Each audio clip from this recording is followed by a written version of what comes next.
Hi, it's 3:33 a.m. Let's talk about mimics. Because what else would you do during witching hour besides talk or think about paranormal activity? So yeah, I was wondering about mimics. Like, are they even actually dangerous? What do they do? Do they eat people or something? Like, why? What is there to be afraid of? And so here are my findings. Before we fully get started, a mimic is a supposed paranormal entity that mimics the voice of someone you know, someone dear to your heart. People are saying you're not supposed to respond to them. Like, why? And people allegedly have videos of, like, their dad or their friend or their sister saying something outside of their room and they're not there. But then they never open the door to find out who it actually was because they're afraid. And oftentimes they'll have an animal that is reacting in an odd way. All the while I'm just like, let's be rational about this. People can stage this shit easily.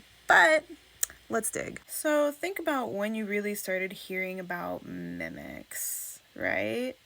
Between about 2017 and 2020 is when it really started to get popularized. A lot of people had a lot of time to sit and think during 2020 specifically. A lot of time to audibly hallucinate things. But that's around the time that it really started to popularize on the internet. In the late 2000s to around the early 2010s is when people started talking about it on like 4chan and on Reddit, and they were creating stories about these things called flashgates. There is ancient folklore that circulated about the same sort of thing: doppelgangers, the fetch, echoing spirits. And these are all things that would essentially imitate other people in one way or another, by sound or by sight. Doppelganger from Germany essentially being a double of someone. The fetch being an imitation of someone who is about to die or already dead. Echoing spirits are essentially just spirits that lived in the deep woods or caves and would call out your name, and in the voice of a friend to lure you off the path. What, Jessica? What are you doing out here? What I mean? And to be very starkly clear with you,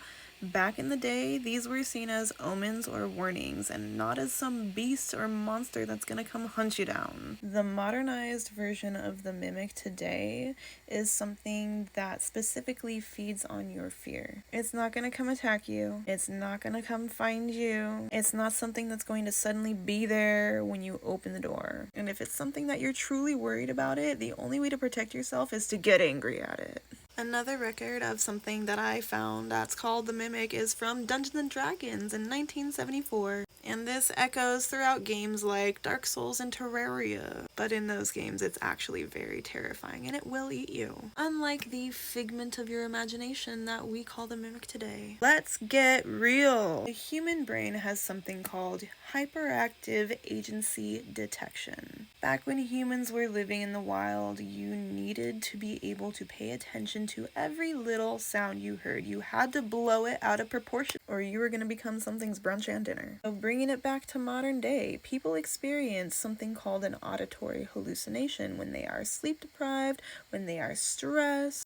People experience something called apophenia. Apophenia. This is where your brain tends to perceive meaningful connections with noises that we hear, and it'll edit essentially the sound to make it sound like the voice of someone you know. In conclusion, the Mimic is strictly a creepypasta, not real. You can sleep soundly knowing that it's probably just a raven or another person fucking with you. Apophenia.